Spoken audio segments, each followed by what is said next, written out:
In the quiet village of St. Mary Mead, where secrets linger behind lace curtains, a chilling discovery in the local library shakes the community.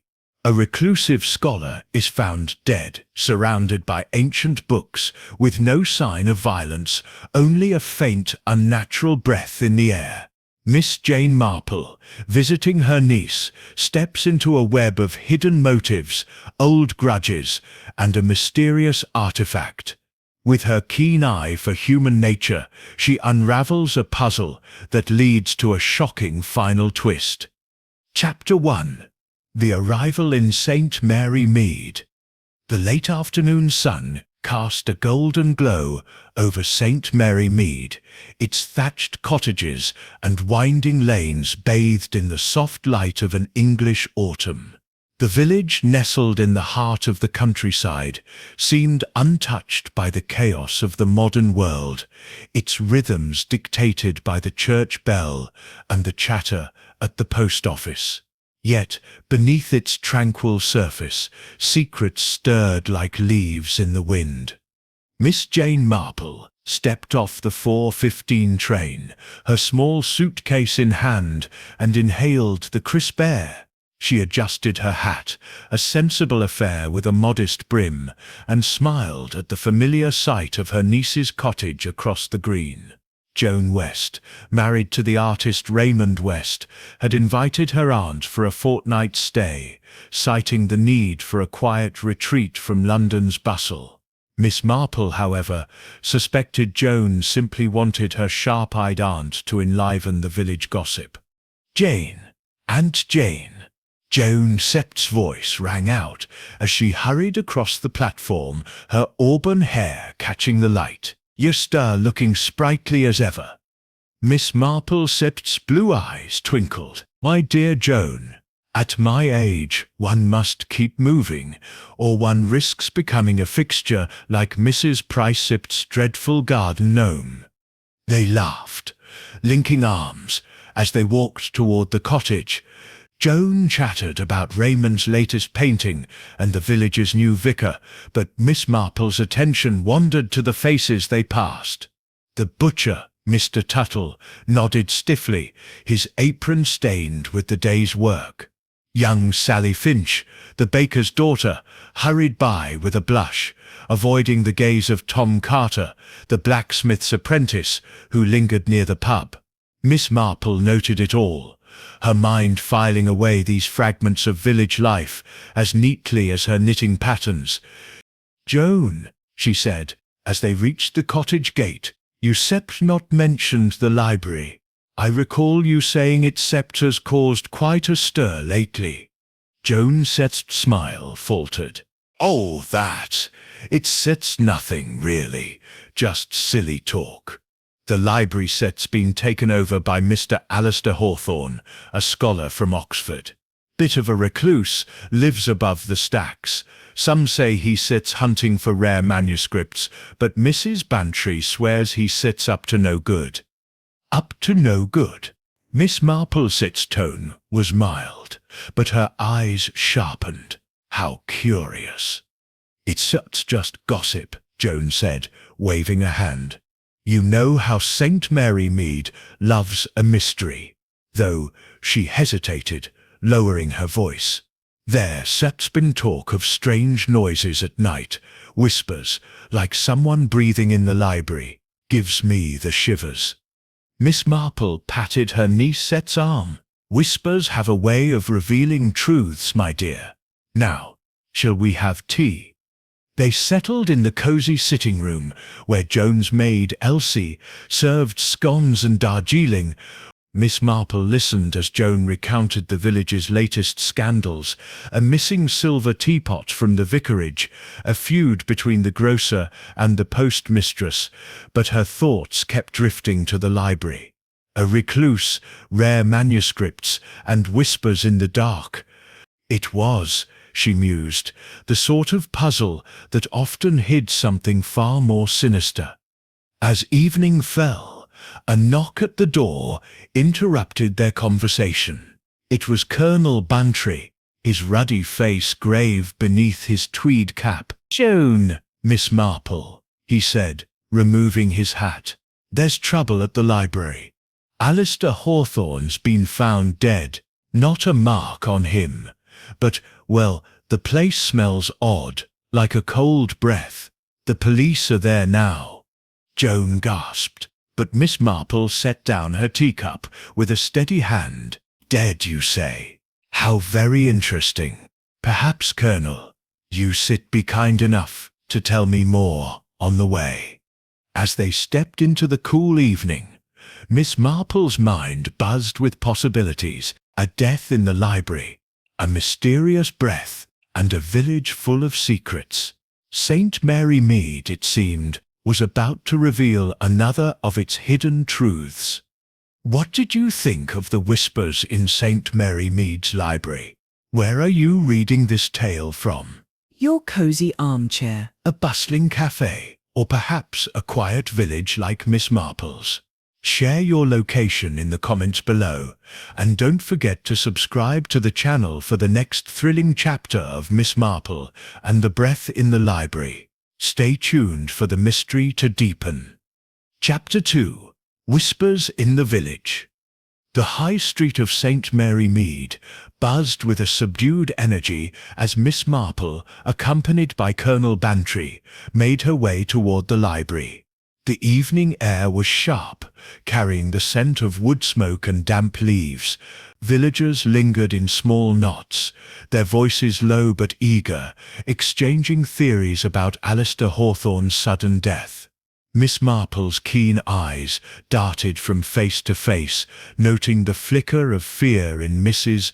Tuttle's glance, and the way young Tom Carter stood apart, his hands thrust deep into his pockets.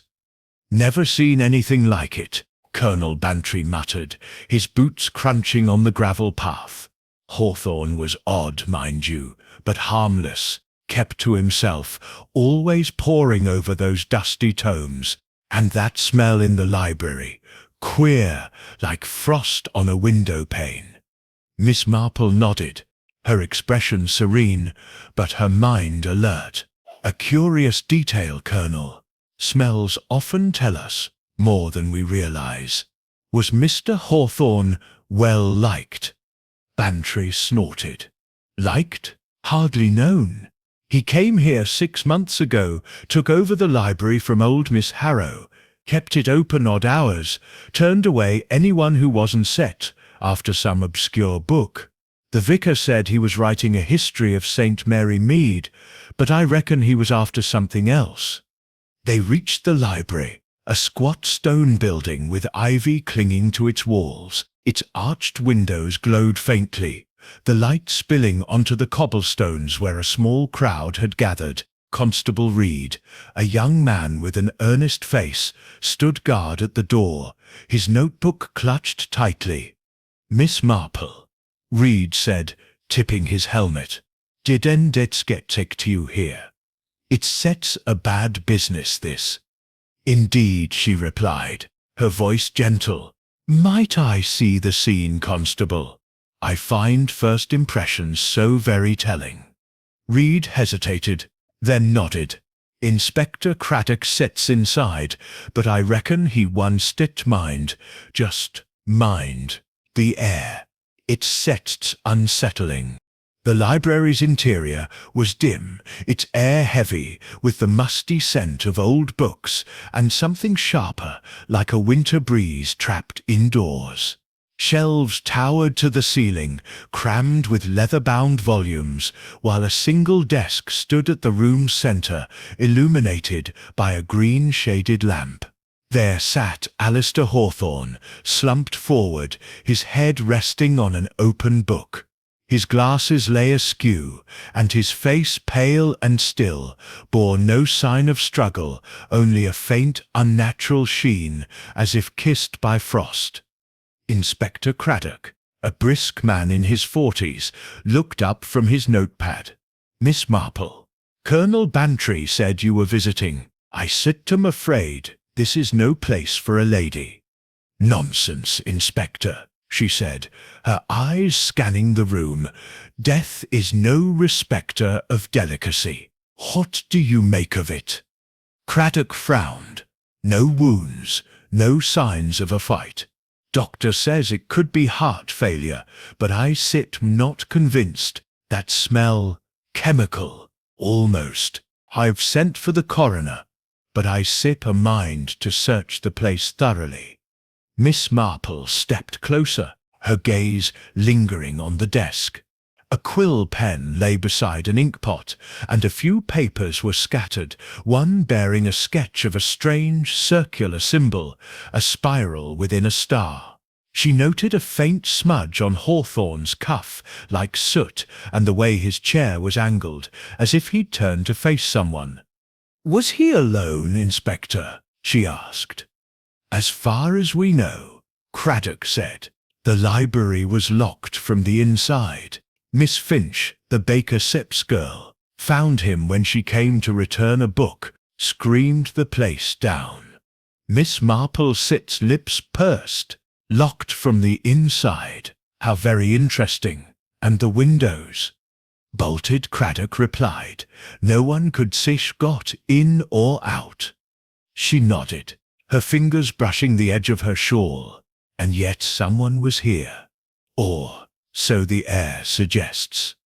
As Craddock raised an eyebrow, Miss Marple turned to the shelves, her eyes catching a gap where a book seemed missing, its neighbours slightly askew. She said nothing, but her mind began to weave connections: village gossip, a locked room, and that peculiar breath-like chill. Mary Mead, she thought, was never as simple as it seemed.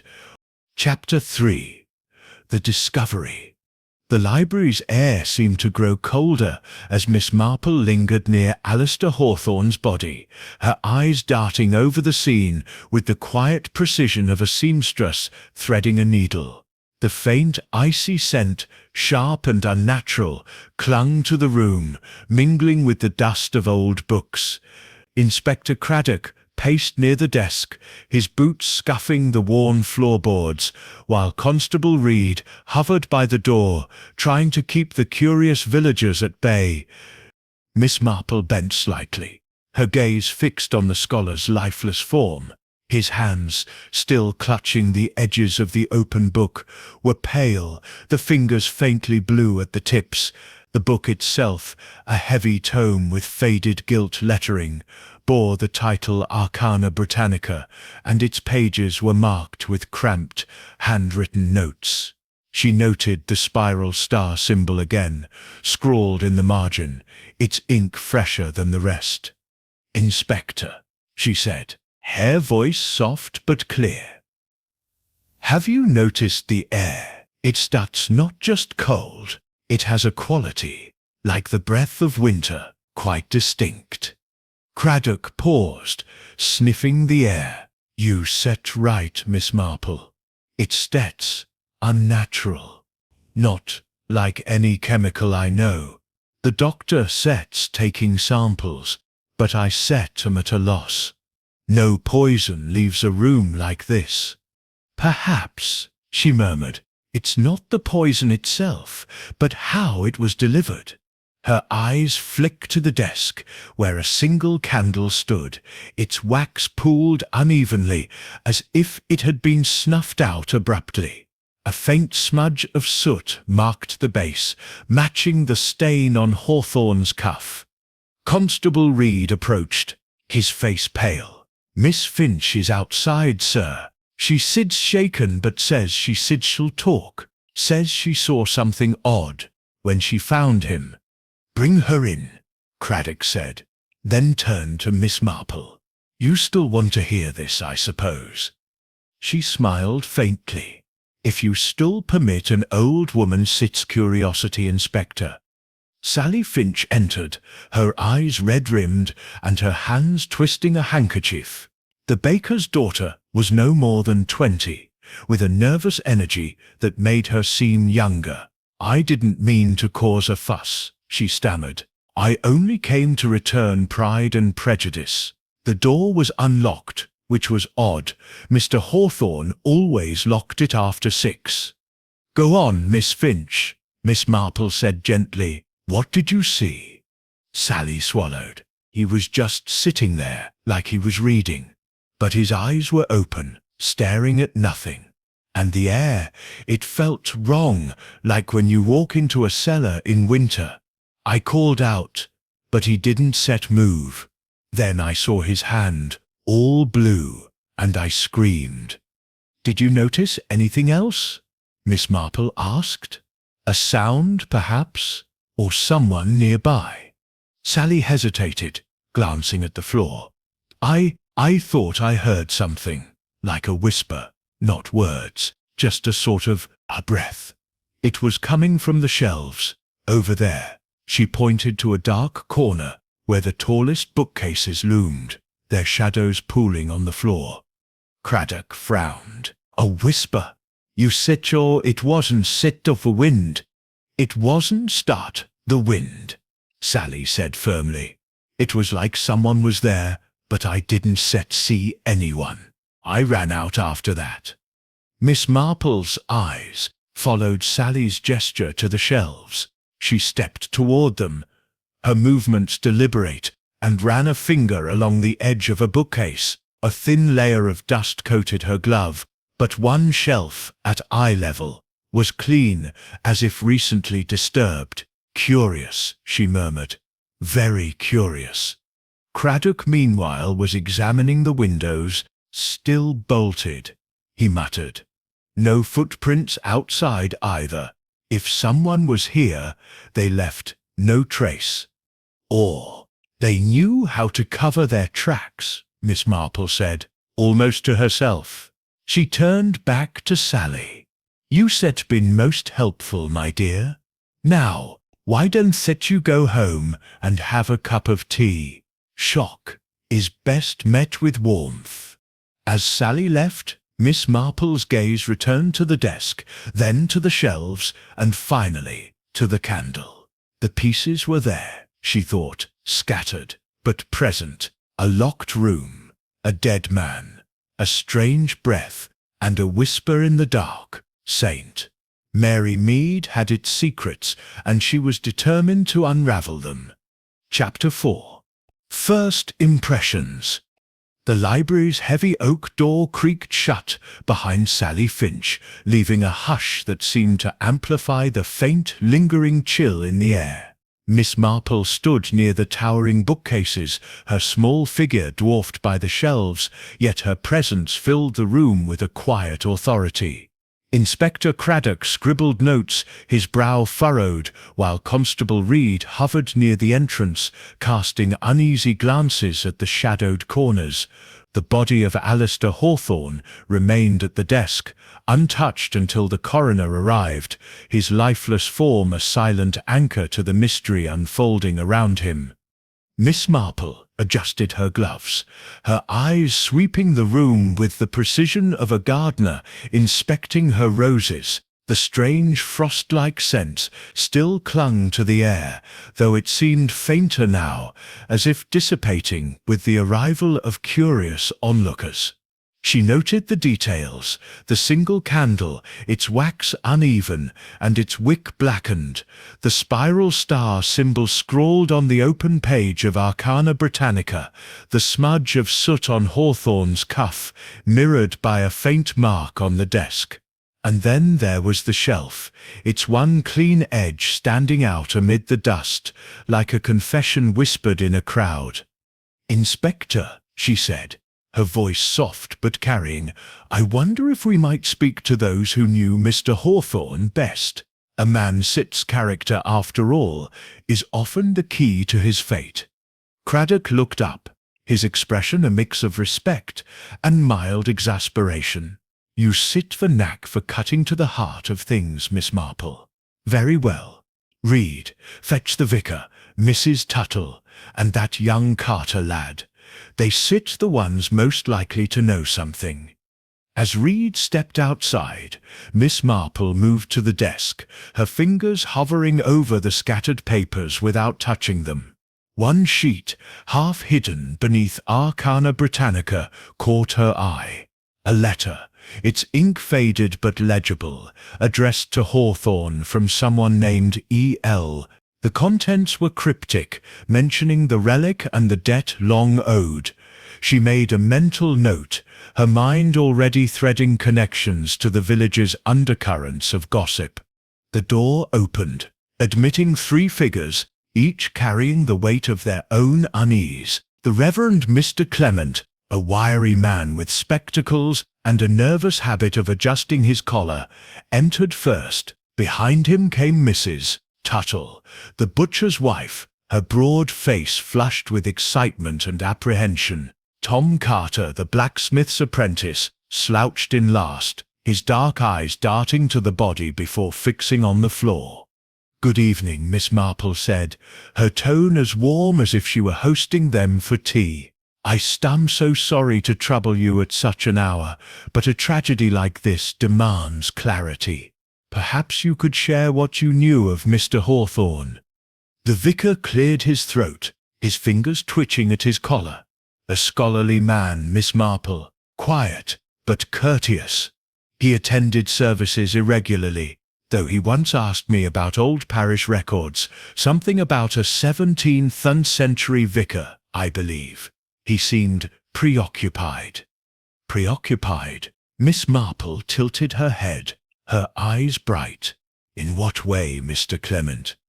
"Well," the vicar hesitated.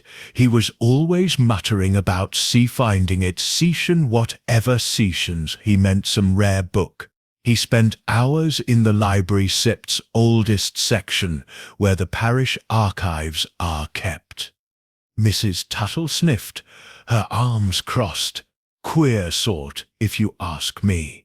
Kept the library locked half the time, as if we were thieves. My husband delivered meat to his rooms upstairs, and Hawthorne barely said a word, always scribbling. And those noises at night, whispers, like Sally said, gave me goosebumps."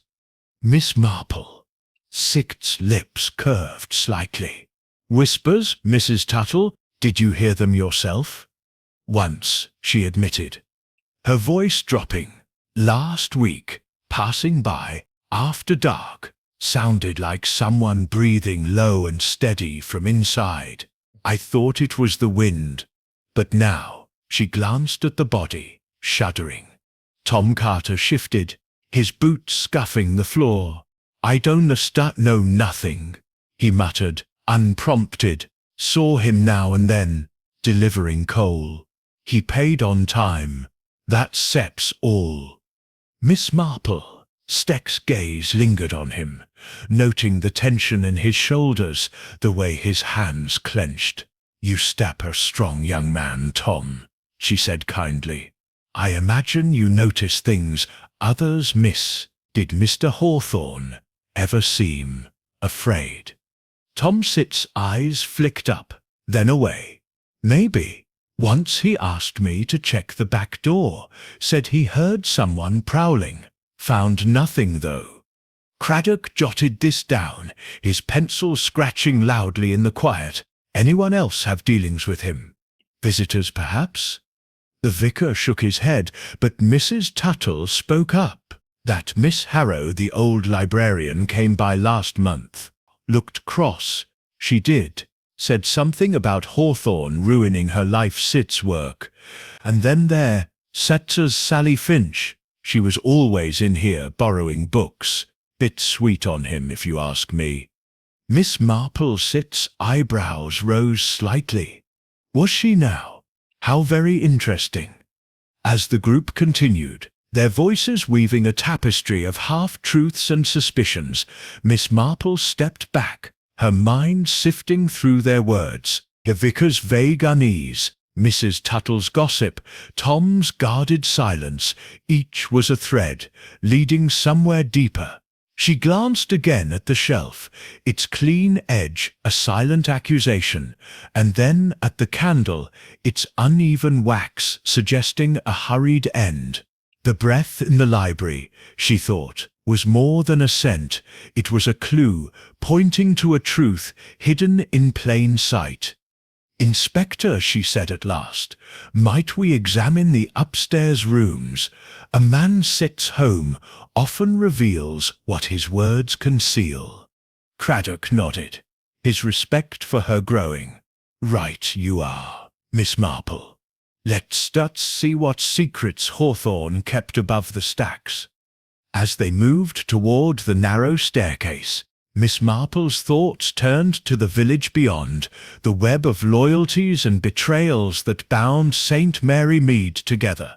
Someone, she was certain, had woven this death into that web, and she intended to find the thread that would unravel it all.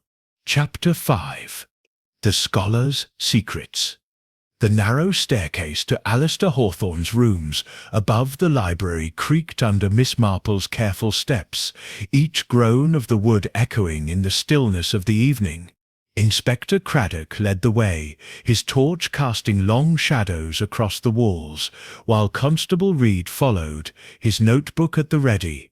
The air grew colder as they ascended, the strange frost-like scent sharpening, as if the library below were exhaling its secrets into the upper rooms. Miss Marple, her shawl drawn close, noted the worn banister, its polish dulled by years of neglect, and the faint scratches near the top step, as if something heavy had been dragged. The door at the landing was ajar, revealing a cramped sitting room lit by a single oil lamp. Papers spilled across a cluttered desk, and shelves sagged under the weight of books, their spines cracked and titles faded. A narrow bed stood in one corner, its blanket neatly tucked, while a small stove glowed faintly, its coals barely alive. The room felt like an extension of the library below, musty, scholarly, and tinged with that unsettling chill. "Looks like he lived for his work," Craddock said, picking up a stack of letters tied with twine. No photographs, no personal touches, just books and papers. Miss Marple's sixth eyes roamed the room, her mind as sharp as the knitting needles tucked in her bag. "A man sits home, Inspector, is a map of his heart, even if it seems barren. Let us see what Mr. Hawthorne Sit's map reveals." She approached the desk, her gaze settling on a leather-bound journal, its pages bulging with loose notes. The cover bore the same spiral star symbol she'd seen downstairs, etched in faded gold. Opening it carefully, she found entries in Hawthorne's precise hand, detailing his research into a relic of St. Mary Mead, a vague reference to an artifact tied to the village's history, possibly hidden in the library's archives. One passage caught her eye. "E.L. insists the debt must be paid. The relic is the key, but the cost is too high. I cannot trust her." "E.L. again," Miss Marple murmured, recalling the letter downstairs. It seems Mr. Hawthorne had a confidant, or an adversary. Craddock peered over her shoulder. Debt, relic, sounds like he was mixed up in something murky. Any idea who this E.L. might be? "Not yet," she replied, her tone mild, but her mind racing. "But secrets have a way of naming themselves, given time." She moved to the shelves, her fingers tracing the spines. One book, a thin volume on medieval alchemy, was slightly askew, its dust jacket pristine compared to its neighbours. Pulling it out, she found a folded paper tucked inside, a map of the library, with a corner marked vault. The word was underlined twice, and a faint pencil sketch showed a trap-door beneath the central rug. Her lips pursed. The rug downstairs had been undisturbed, but the clean shelf suggested someone had been searching. "Inspector," she said, handing him the map, "this may be worth a look. A vault could hold many secrets." Craddock studied it, his brow creasing. "A trap-door? We didn't see anything like that. Reed, check the floor when we go back down." As Reed nodded, Miss Marple turned to a small wooden box on the desk, its lid carved with the spiral star symbol. It was locked, but the keyhole showed faint scratches, as if someone had tried to force it. She made a mental note. then glanced at the stove. A pile of ash lay beneath it, and among the cinders she spotted a charred scrap of paper, its edges curling like a dying leaf. Kneeling with surprising agility, she retrieved it with a handkerchief, revealing a single word in Hawthorne's hand: betrayal. "Curiouser and curious," she said softly, tucking the scrap into her bag for safekeeping. It seems Mr. Hawthorne feared more than just his research. Craddock was now rifling through the letters, his frustration growing. Most of these are from Oxford colleagues, asking about his work, nothing personal. But this one, he held up a letter, its envelope stamped with a London postmark. It's from a solicitor, dated last week. Says Hawthorne was revising his will, left everything to a Miss E. Langley. Miss Marple's eyes brightened. Eve Langley. Eve Lucky. Perhaps. A woman with a claim on his estate and perhaps his secrets. Does the village know a Miss Langley? Not that I seb heard, Craddock said, but I sell have read ask around, could be an outsider. They continued their search, finding little else of note. A few coins, a worn fountain pen, a half-eaten sandwich wrapped in wax paper. But Miss Marple's attention kept returning to the journal, the map, and the charred word. The room painted a picture of a man consumed by his work, haunted by a debt, and wary of betrayal. She thought of the village below, its web of gossip and grudges, and wondered who might have crossed the line from resentment to murder. As they descended the stairs, Craddock paused. "Miss Marple, you sips a way of seeing things I miss. What est's your take on all this?" She smiled, her expression as serene as a vicarage garden. "Oh, Inspector, it's early days yet, but I suspect Mr. Hawthorne's death is tied to something he found, or something he feared others would find. The breath in the air, the locked room, the whispers, they're all pieces of a puzzle. And puzzles, you know, always have a solution." Back in the library, Reed lifted the rug, revealing only bare floorboards. The vault, if it existed, was well hidden. But Miss Marple's mind was already elsewhere, weaving together the scholar's secrets, the village's whispers, and the chilling breath that lingered like a ghost. Someone, she thought, had wanted Hawthorne silenced, and they'd gone to great lengths to make it look impossible. Chapter 6. Afternoon Tea and Alibus. The following morning dawned crisp and bright over St. Mary Mead, the autumn sun filtering through the lace curtains of Joan West's cottage, casting delicate patterns on the polished oak table. Miss Marple sat in the sunlit drawing-room, her knitting needles clicking rhythmically as she worked on a pale blue shawl, her mind far busier than her hands. The events of the previous evening, the chilling discovery in the library, the enigmatic clues in Hawthorne's rooms, and the guarded expressions of the villagers had woven a tapestry of suspicion in her thoughts. She knew that the key to unraveling a mystery often lay not in grand revelations, but in the quiet confessions elicited over a cup of tea. "Joan, my dear," Miss Marple said, setting aside her knitting as her niece entered with a tray laden with scones, jam, and a steaming pot of Earl Grey. "I think it would be most helpful if we invited a few guests this afternoon. The vicar, Mrs. Tuttle, young Tom Carter, and perhaps Miss Harrow, the former librarian. Nothing formal, just a little gathering to share remembrances of poor Mr. Hawthorne."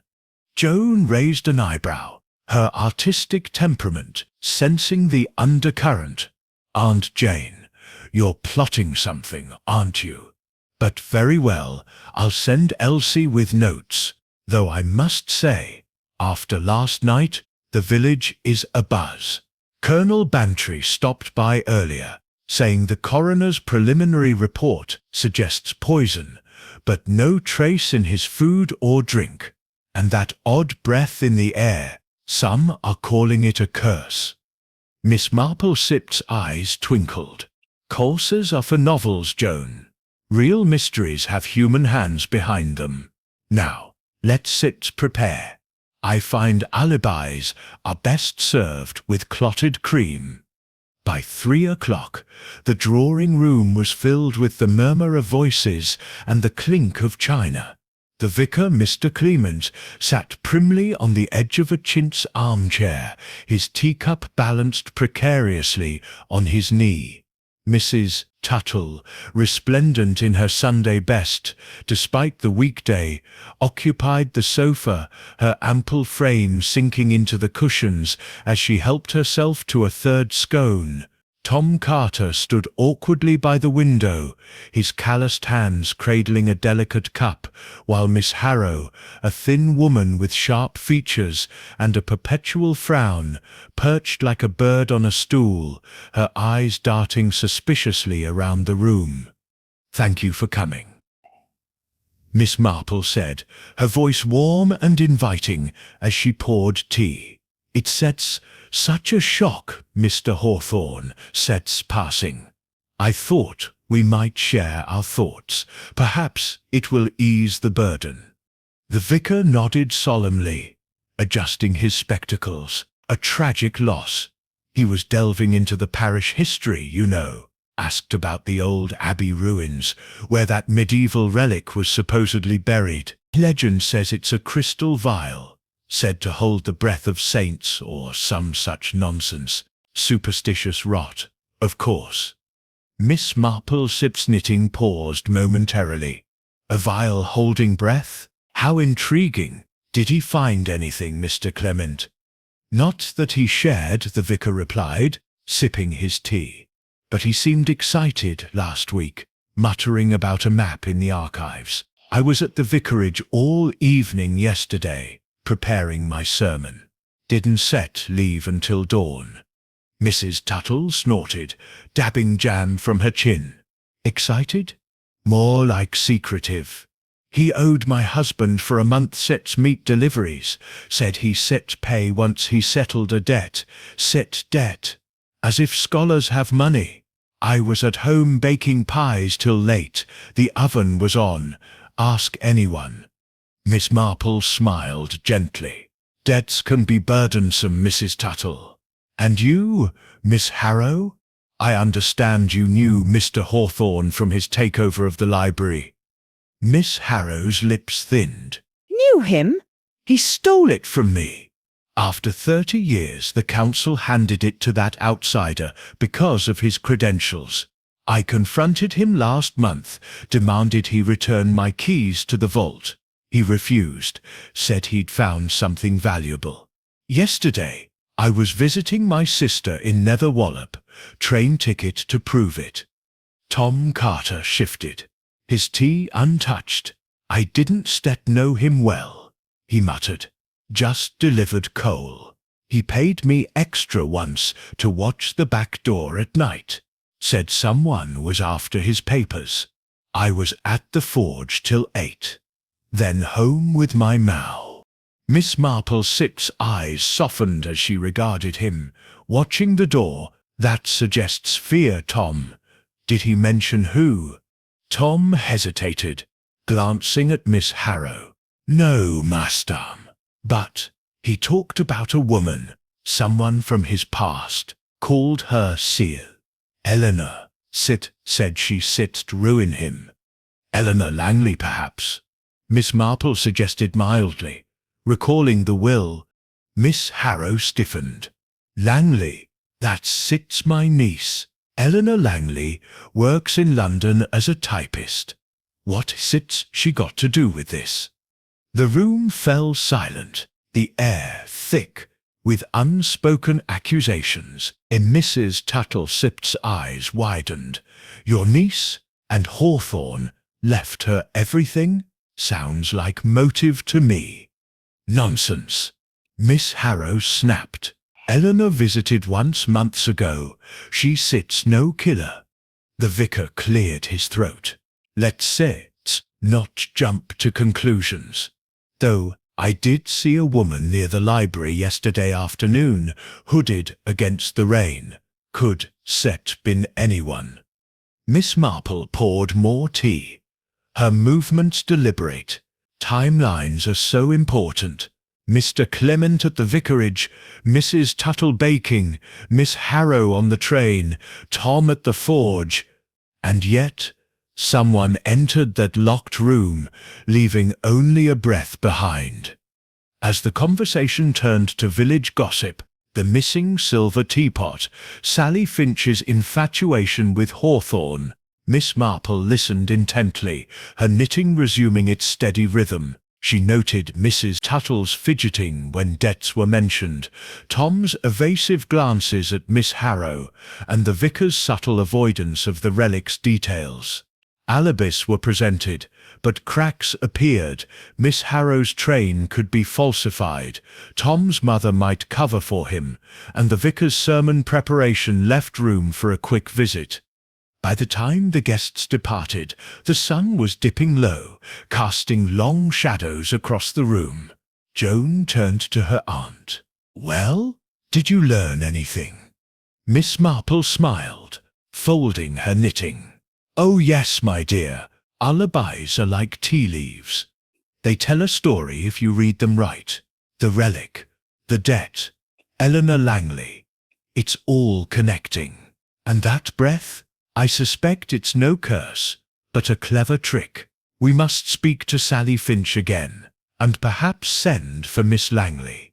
As evening fell, Miss Marple's mind pieced together the fragments, the vile legend, the map to the vault, the betrayal note.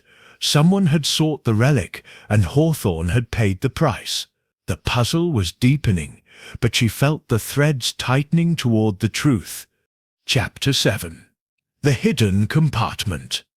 The afternoon tea had left Miss Marple with a wealth of subtle insights, the kind that simmered quietly in her mind like a pot of stew on a low flame.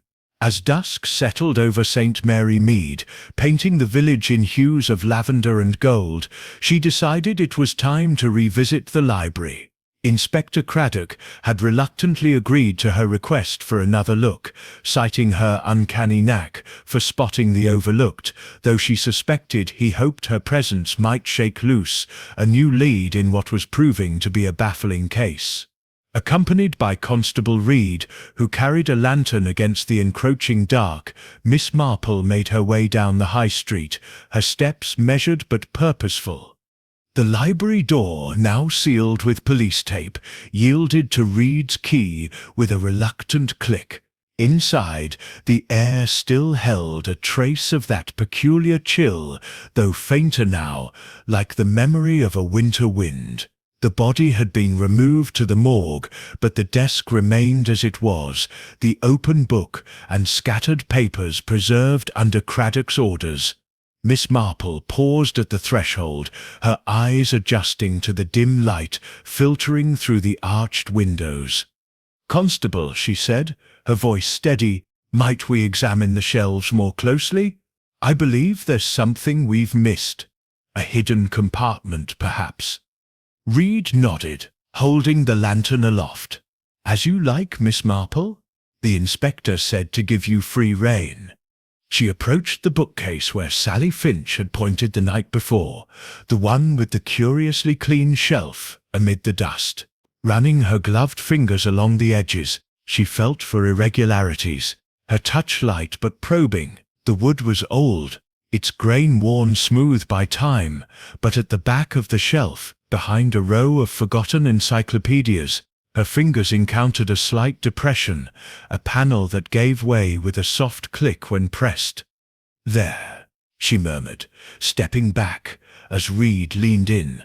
The panel slid aside, revealing a small compartment, no larger than a bread box, lined with faded velvet.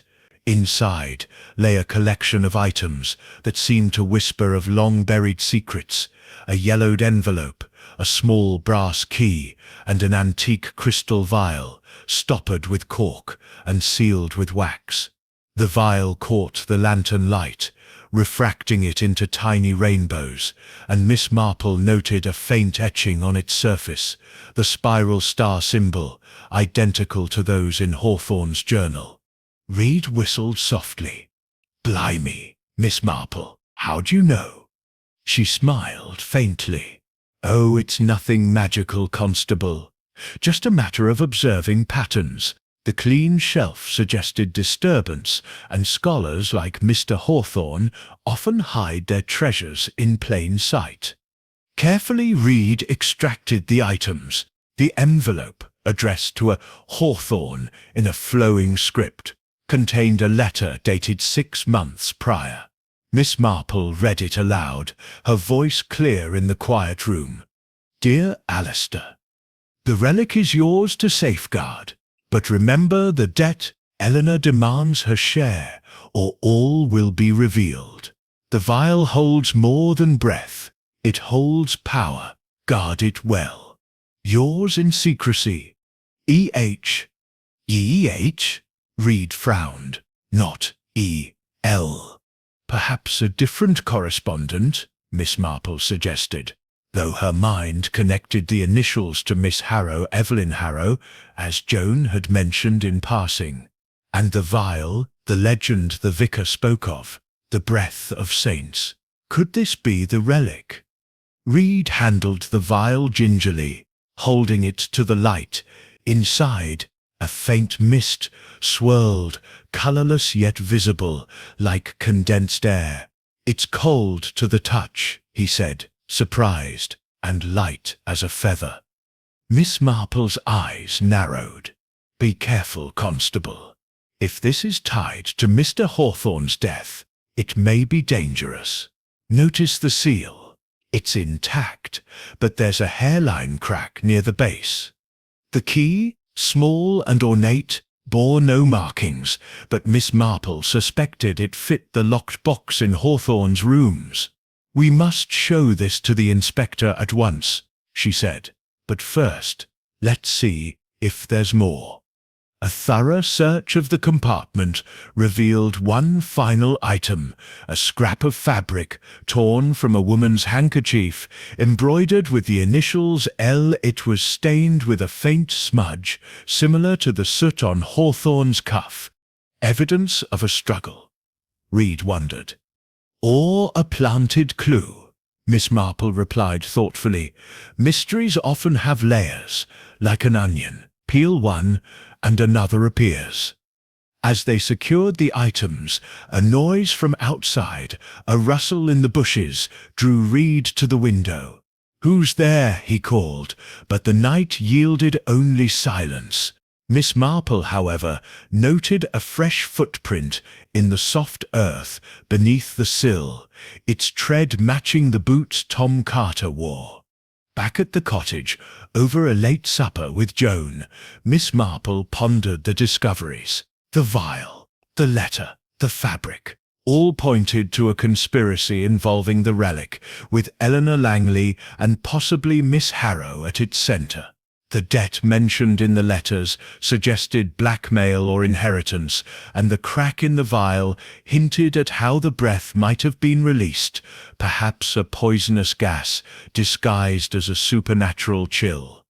"Joan," she said, stirring her tea, "I believe we're dealing with a clever murderer, one who used the legend to mask their method. The hidden compartment was the key, but now we must find who knew of it." As the clock struck 10, Miss Marple retired to her room, her knitting in hand. The puzzle pieces were aligning: the whispers Sally heard, the midnight prowler Tom mentioned, the alibis that didn't quite hold. Tomorrow, she resolved, she would confront Miss Harrow about her niece and perhaps uncover the truth behind the breath that had claimed Alistair Hawthorne's life. Chapter 8. Shadows of the Past. The morning after the discovery of the hidden compartment, Miss Marple found herself seated in the vicarage parlour, a cosy room filled with the scent of beeswax polish and old hymnals.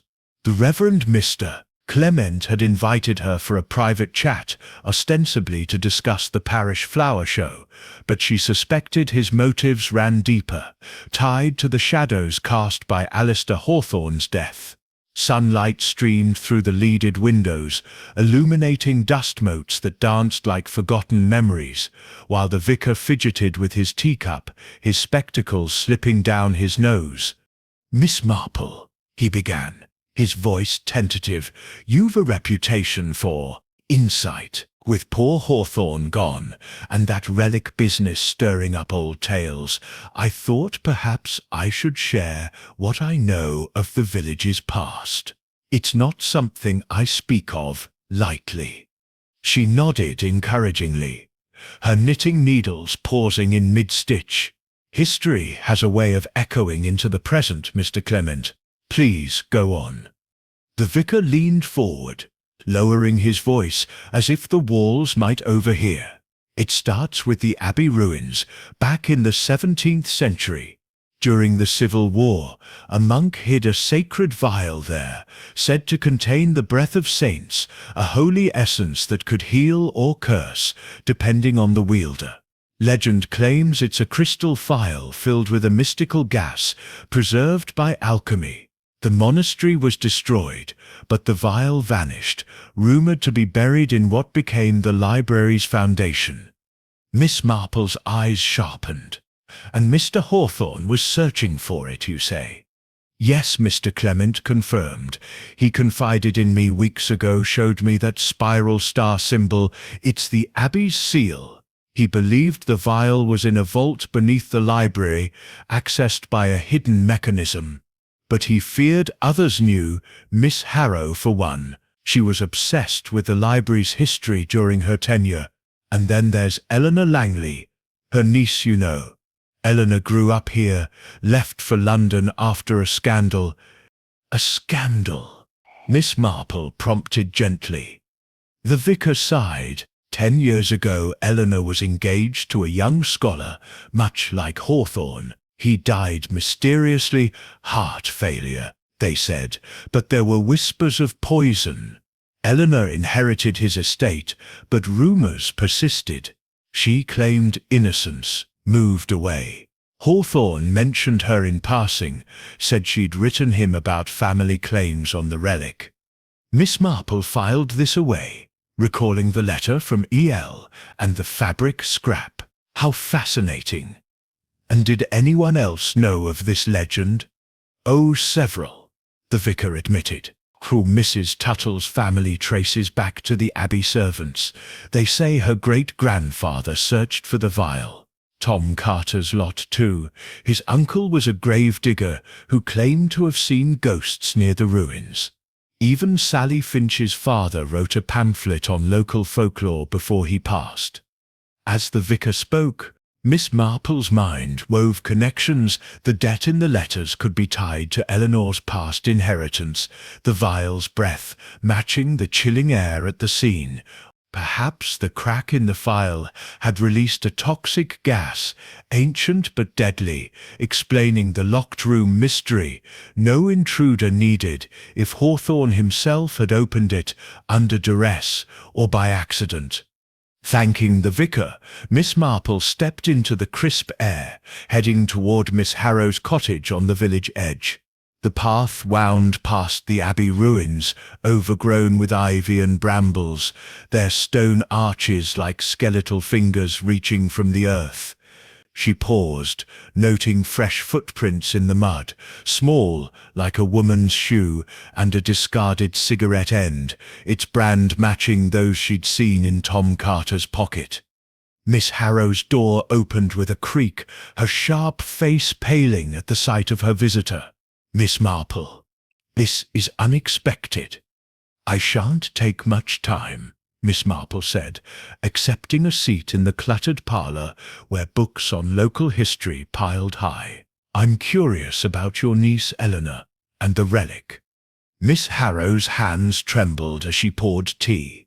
"Eleanor, what's she to do with this? She's in London, hasn't visited in months." "Yet Mr. Hawthorne left her his estate," Miss Marple observed mildly. And the letter we found, signed E.H., that would be you, Evelyn Harrow. Miss Harrow stiffened. I warned him. That's all. The relic is dangerous. My family protected its secret for generations. Hawthorne was meddling, and Eleanor, she has rights from her father's side.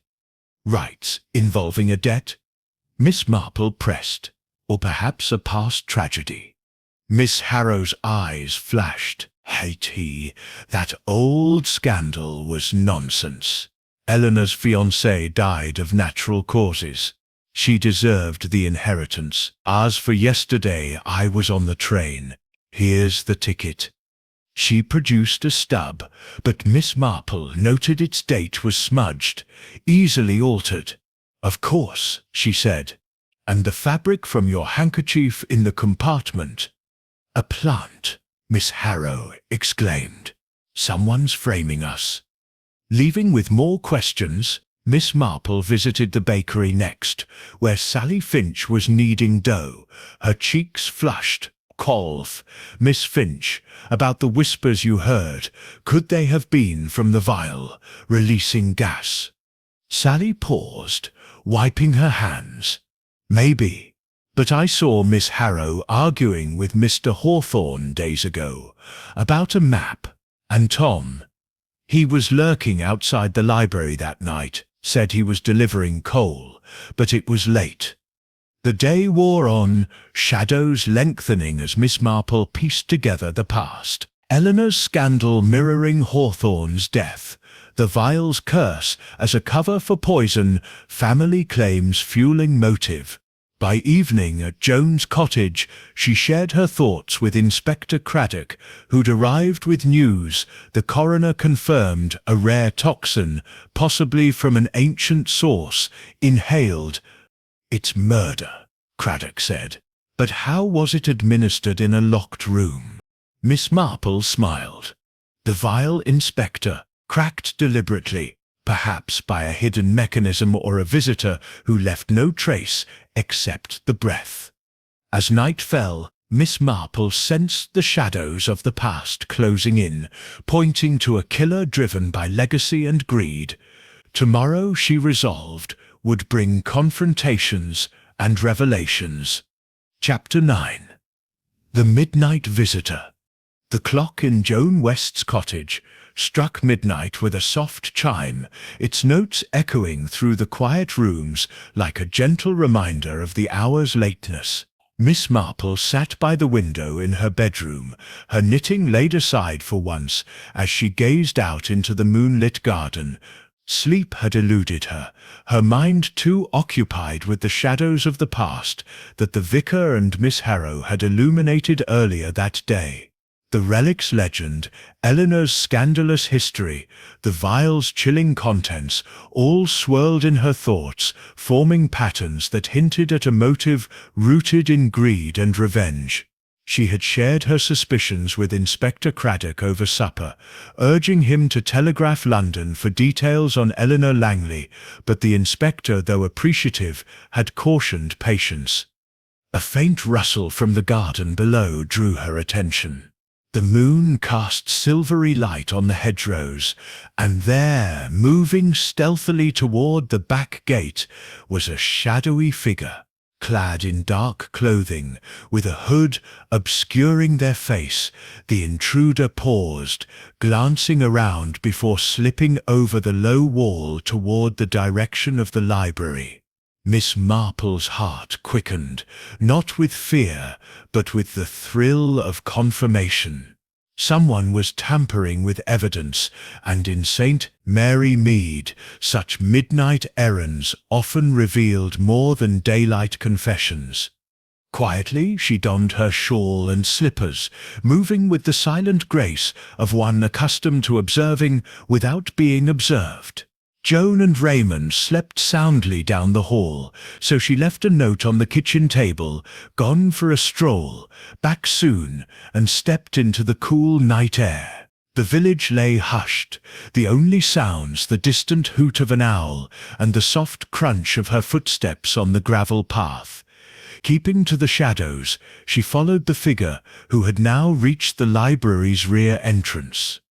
The intruder fumbled with something, a key perhaps, and the door creaked open. Miss Marple waited a moment, then approached, her ears straining for sounds within. A faint glow emanated from inside, likely a torch, and she heard the scrape of furniture being moved. Slipping through the door, which had been left ajar, she positioned herself behind a tall bookcase, peering through the gaps. The figure was at the desk, rifling through the papers with gloved hands. It was a man, judging by the build, tall and broad-shouldered. He muttered under his breath, "Where is it? It has to be here." Pulling open a drawer, he extracted the locked wooden box from Hawthorne's rooms, which Craddock had brought down for safekeeping. With a tool from his pocket, he pried at the lock, the wood splintering softly. Miss Marple's mind raced. The box likely held the final clues. The brass key from the compartment might fit it, but it was now in police custody. What could be inside that warranted such risk? She recalled the scratches on the box upstairs. This wasn't the first attempt. The intruder succeeded, the lid popping open. Inside lay a folded document, a will perhaps, and a small pouch. He unfolded the paper, scanning it quickly, then stuffed it into his coat. From the pouch, he withdrew a glittering object, a gold locket, engraved with the spiral star symbol. His torch beam caught the locket's interior, a faded photograph of a young woman, resembling the descriptions of Eleanor Langley. Before he could pocket it, a noise from outside, a cat knocking over a bin, startled him.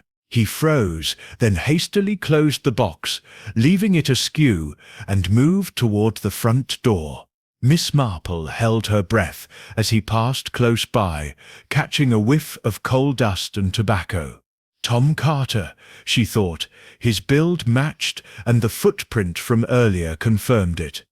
As the intruder slipped out, Miss Marple emerged from hiding, her eyes on the desk. The box was damaged, but the locket and document were gone. She didn't touch anything, knowing Craddock would need to see the scene intact. Instead, she noted the footprints on the floor, boots with a distinctive tread, and a dropped glove monogrammed with TC. Hurrying back to the cottage, she roused Joan quietly. "My dear, fetch the constable. There's been a burglary at the library, and I believe young Tom Carter is involved." By the time Constable Reed arrived, bleary-eyed but alert, Miss Marple had brewed tea. He took a document and a locket, she explained. The locket had Eleanor's photo, perhaps proof of a connection to Hawthorne, and the document, likely the revised will, naming her beneficiary. Reed nodded, dispatching a message to Craddock. "We'll pick up Tom first thing." "But how'd you know, Miss Marple?" She smiled serenely. "Oh, an old woman's insomnia, Constable, and a knack for noticing visitors who come uninvited." Dawn broke as they waited, the sky paling to rose. Miss Marple pondered the locket. Why steal it? To hide a romance or something deeper? Eleanor's past fiancé had died similarly. Perhaps Hawthorne was a relative or a lover scorned. And Tom, was he acting alone, or for someone else? Miss Harrow's niece Sally's suspicions, Mrs. Tuttle's debts, all intertwined. When Craddock arrived later, furious at the tampering, Miss Marple shared her observations. The midnight visitor sought to erase links to Eleanor, but in doing so he's revealed them. They confronted Tom at the forge, his face ashen as Reed presented the glove. "I didn't kill him." Tom burst out. "Miss Harrow paid me to fetch the locket, said it was hers, stolen by Hawthorne. And the will? It cuts out Eleanor, leaves everything to the vicar for the church." Craddock's eyes widened. "The vicar?" Tom nodded. Hawthorne changed it last week after arguing with Eleanor. She visited in secret, threatened him over the relic. Miss Marple's lips pursed. So the debt was personal. Eleanor claimed the relic as family heirloom, but Hawthorne discovered its value or danger. As Tom was taken for questioning, Miss Marple felt the net tightening. The visitor had intended to destroy evidence, but instead had illuminated the path to the truth, a web of inheritance, betrayal, and a deadly breath released not by accident, but by design. Chapter 10. Miss Marple's Musings. The morning light filtered through the lace curtains of Joan West's cottage, casting delicate patterns across the sitting room, where Miss Marple sat, her knitting needles moving with their usual rhythmic precision. The pale blue shawl in her lap grew steadily, but her thoughts were far from the yarn, weaving instead through the intricate threads of Alistair Hawthorne's murder. The midnight visitor, Tom Carter's reckless burglary, had added a new layer to the puzzle, confirming suspicions of a deeper conspiracy. The stolen locket with Eleanor Langley's photograph, the missing will, and the persistent chill of the breath in the library all pointed to a motive rooted in legacy and betrayal. Over a breakfast of toast and marmalade, Miss Marple sipped her tea, her mind as sharp as the needles in her hands. Joan, bustling in with a fresh pot, noticed her Aunt Sit's distracted air. "You set that look, Aunt Jane," she said, setting the teapot down. "The one you get when you set unraveling something. What sits on your mind?" Miss Marple smiled, her eyes bright behind her spectacles. "Oh, just the usual musings, my dear. People are so like knitting patterns, follow the stitches, and you see where they sip gone wrong. Young Tom, for instance, is no mastermind, but someone clever is pulling his threads." She leaned back, her fingers pausing as she recounted the clues. The crystal vial, with its cracked base and swirling mist, was surely the source of the deadly breath, a poison, likely an ancient toxin preserved by alchemical means, released when Hawthorne opened it, either by accident or coercion. The spiral star symbol tied it to the Abbey's legend, a relic coveted for its rumoured power. Eleanor Langley's connection, her photograph, her inheritance, her past scandal, suggested a personal stake, perhaps revenge for a broken promise or a family claim. Miss Harrow's involvement, as E.H. hinted at complicity, her payment to Tom indicating a desperate bid to hide evidence. And the vicar's sudden inheritance in the new will raised questions about his role. Piety could mask ambition, as Miss Marple knew from experience. The locket troubled her most. Why steal it? Its photograph linked Eleanor to Hawthorne, but the act of taking it suggested fear of exposure, a romance, a kinship, or something darker. She recalled village gossip about Eleanor's late fiancé, dead of heart failure, a decade ago, and the whispers of poison. The parallel to Hawthorne's death was striking. Had Eleanor mastered a method, using the vial's contents to kill without trace, or was she a pawn, manipulated by someone closer to home? Rising, Miss Marple tucked her knitting into its bag. "Joan, I must speak with Inspector Craddock. We need to examine that box." Tom opened and found Eleanor Langley. Her absence is as telling as her presence.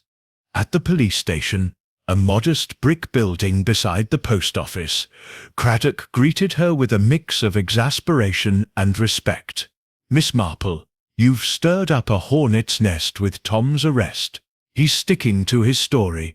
Miss Harrow hired him to retrieve her locket, claiming it was stolen. But he swears he didn't touch the will." "And the locket?" Miss Marple asked, settling into a chair. "Found in his room, hidden in a sock," Craddock said, producing the gold trinket. It gleamed in the morning light, the spiral star engraving catching her eye. Inside, Eleanor's youthful face stared out, her expression somber. No sign of the will, though. Tom claims he dropped it in his panic. But we've searched the library. Nothing. Miss Marple examined the locket, noting a faint scratch on its clasp, as if forced open recently. This locket is more than a keepsake, Inspector. It sits a link to the past, perhaps a promise or a threat. Have you heard from London about Miss Langley? Craddock nodded. Her employer confirms she's been in London all week, typing manuscripts, and no record of her visiting St. Mary Mead recently. But we sit bringing her in for questioning tomorrow. Good, Miss Marple said. And the vial? Any word from the coroner on the toxin? They set still testing. Craddock admitted. It sets like nothing they seen. Possibly a volatile compound, odorless but deadly when inhaled. The crack in the vial. Could Seps released it slowly, poisoning Hawthorne as he worked. Miss Marple's sixth lips pursed. A clever method, requiring knowledge of the relic and access to the library. Someone knew how to open that compartment, or convinced Hawthorne to do it. She returned to the library with Craddock, where the damaged box sat on the desk, its splintered lid a testament to Tom's haste. Inside, only a few papers remained, notes on the Abbey's history, none mentioning the will, but a faint scent lingered in the box, the same icy breath that had haunted the room.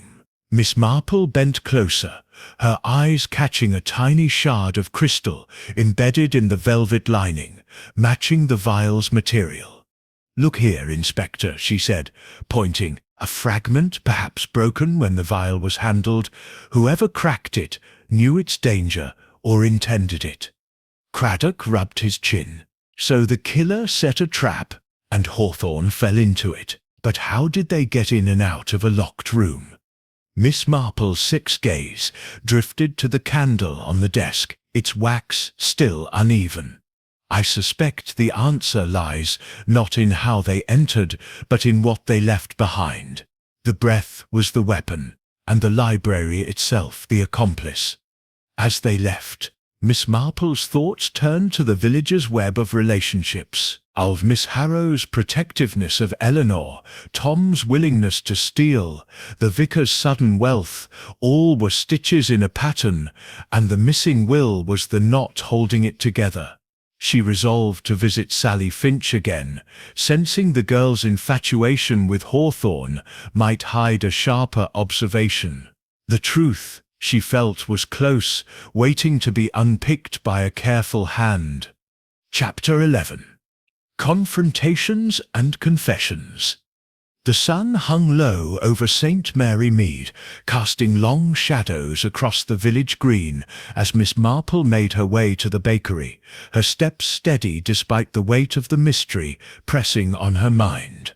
The discoveries of the past days, the hidden compartment, the crystal vial, Tom Carter's midnight theft, and the missing will had tightened the web of suspicion around a handful of villagers. Eleanor Langley's imminent arrival from London, summoned by Inspector Craddock, promised to shed light, but Miss Marple knew the truth often lay in the unguarded moments of those closest to the crime. Today, she sought Sally Finch, whose nervous glances and halting words suggested more than mere shock at finding Hawthorne's body. The bakery was warm and fragrant, the air thick with the scent of fresh bread and cinnamon. Sally stood behind the counter, her apron dusted with flour, but her usual brightness was dimmed, her eyes darting to the door as if expecting trouble.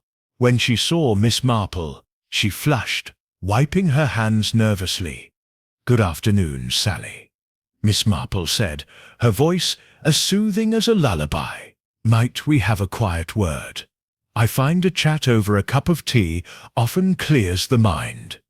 Sally nodded, leading her to a small table in the back, away from the curious eyes of customers. As they settled with steaming mugs, Miss Marple studied the girl's face, pinched with worry, yet holding a spark of defiance. "You've been brave, my dear, with all that's happened. But I sense you know more about Mr. Hawthorne than you've shared. Perhaps something you saw or heard." Sally Sixth's fingers tightened around her mug.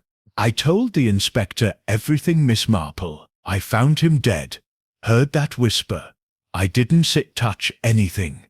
"Of course," Miss Marple said gently, "but young women often notice things others miss, especially when their hearts are involved.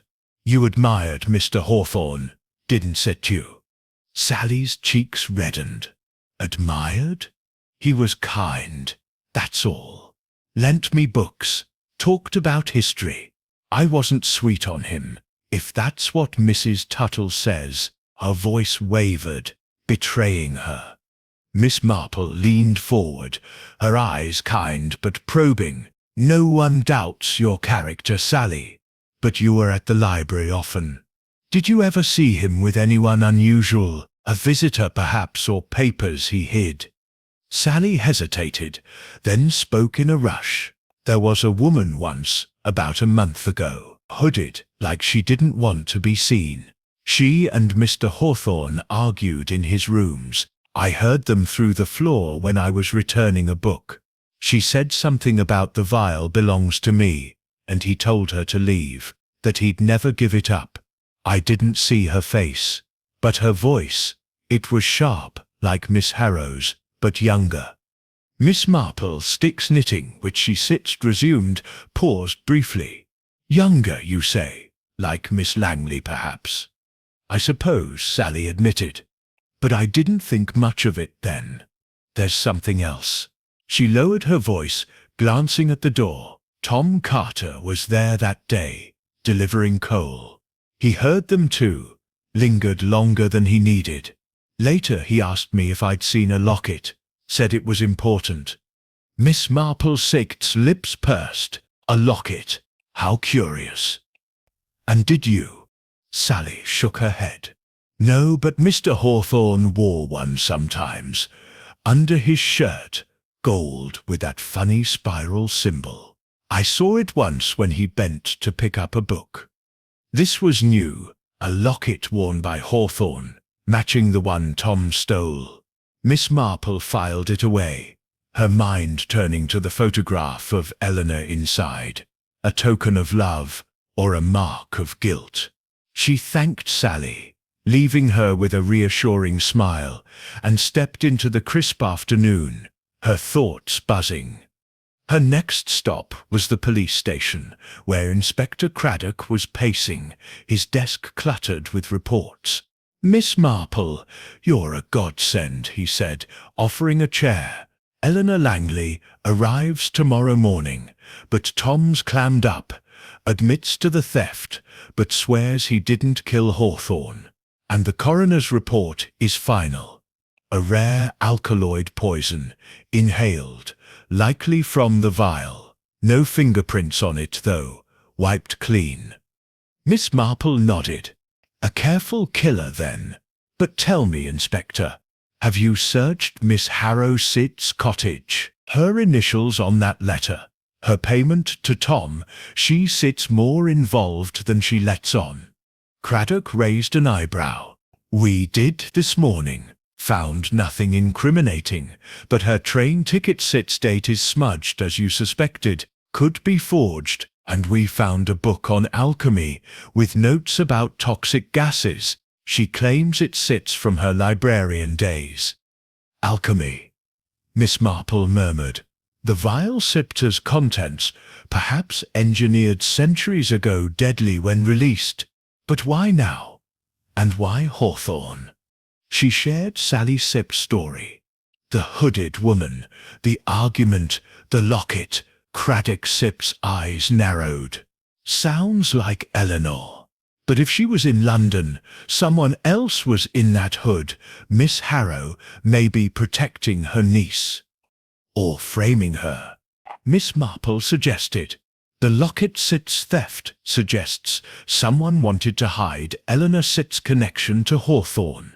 Yet Tom Sit's actions point to Miss Harrow Sit's orders. We need to confront her. They found Miss Harrow at home, her parlour as cluttered as her alibis.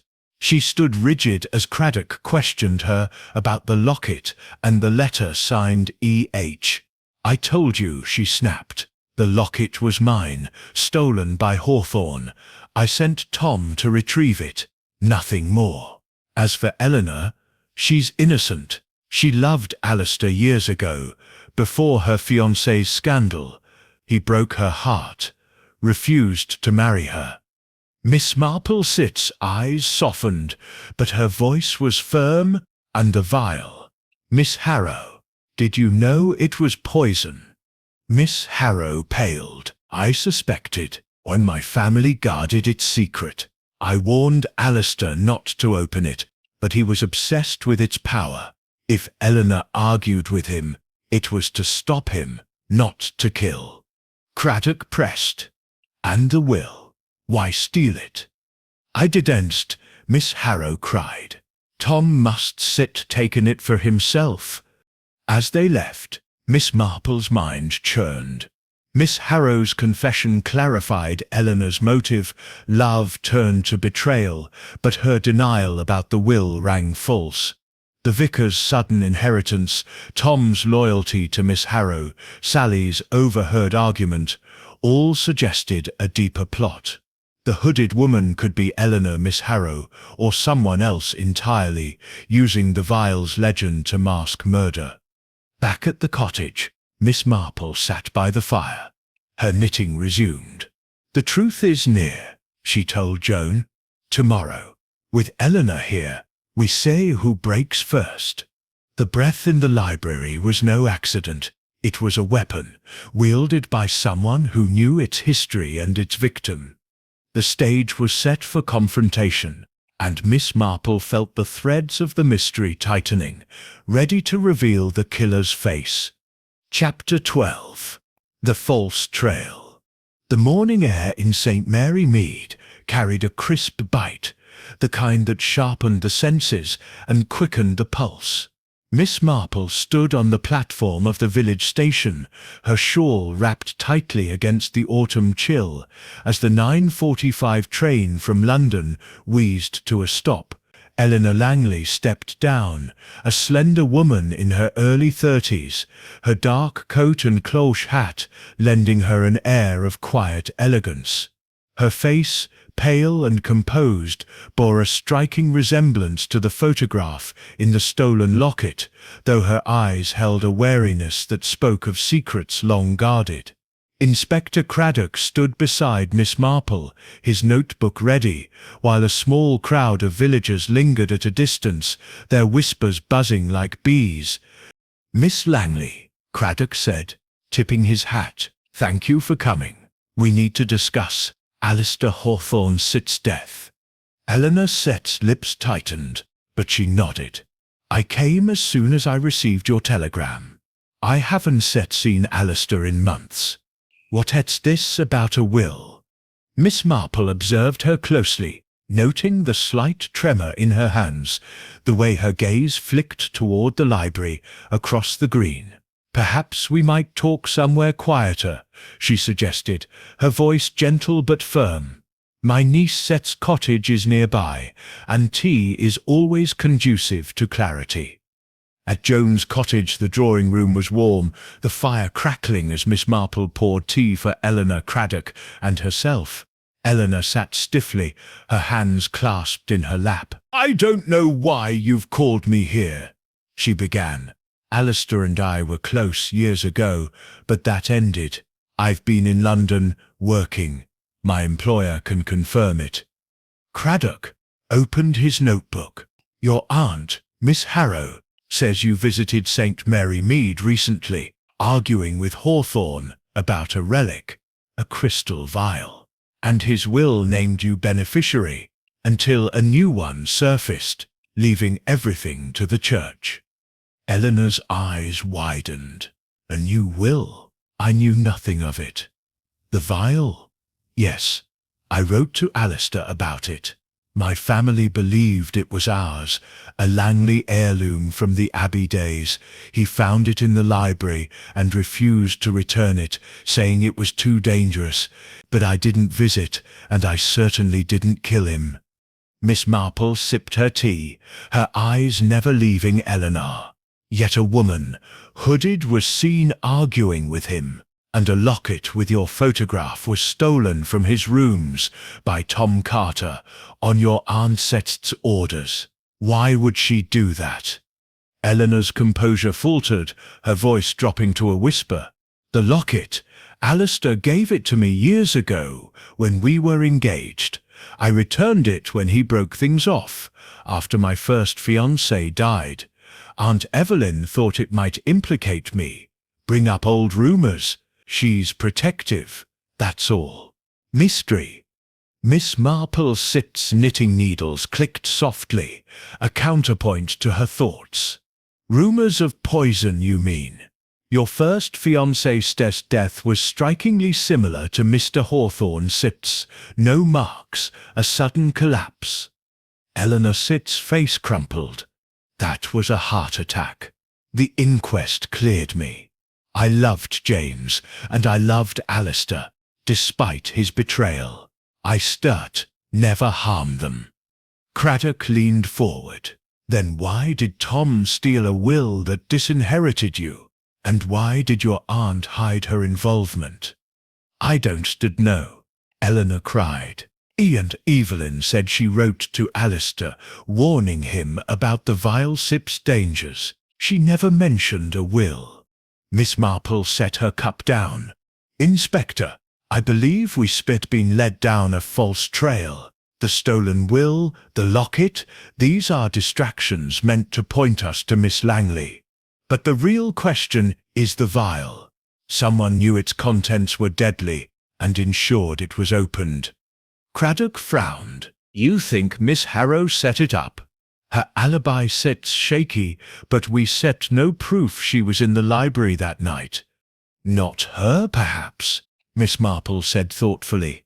But consider the vicar.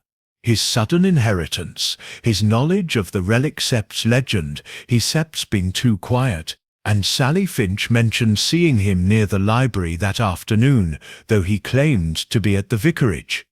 Craddock dispatched Reed to fetch Mr. Clement, while Miss Marple turned to Eleanor.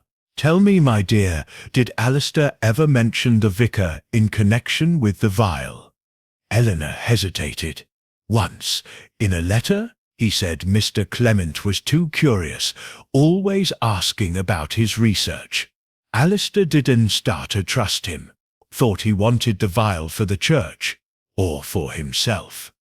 When the vicar arrived, his spectacles glinting nervously, Craddock wasted no time. Mr. Clement, the new will names you beneficiary. Did you know? The vicar paled, his hands fidgeting. Alistair mentioned it, yes. He wanted to preserve the library sept's collection, donate it to the parish. I was at the vicarage that evening, as I said. Miss Marple's eyes narrowed. Yet Sally saw you near the library, and a cigarette end was found by the ruins, matching your brand. Did you visit Hawthorne, perhaps urging him to open the vial? Mr. Clement's voice rose. I did no such thing. I went for a walk, yes, but I never entered the library. I swear it. Miss Marple smiled serenely. Of course, but someone did, and left that breath behind, a clever ruse to make it seem supernatural. As Craddock pressed the vicar, Miss Marple's mind churned. The vicar's alibi was crumbling, but his fear seemed genuine. The false trail, pointing to Eleanor, suggested a cunning mind, diverting suspicion from the true killer. Miss Harrow's protectiveness, Tom's theft, the vicar's gain, all were pieces, but the candle on Hawthorne's desk, its wax uneven, nagged at her. It was lit, then snuffed out abruptly, perhaps to mask the vial's release. Returning to the library with Craddock, she examined the desk again. A faint burn mark, overlooked before, marred the wood near the candle. "Inspector," she said, "this mark suggests heat, not from the candle but something else. Perhaps a tool to crack the vial, releasing its poison." Craddock nodded, his respect growing. A deliberate act, then. But who? The vicar, Miss Harrow, or someone we've missed? Miss Marple's eyes gleamed. "We stick close, Inspector. The false trail has led us astray, but the truth lies in the breath itself, who knew its power and who wielded it." As they left, the village seemed to hold its breath, waiting for the final revelation. Miss Marple felt the puzzle's edges aligning, the killer's identity just beyond reach, ready to step into the light. Chapter 13. The Gathering Storm.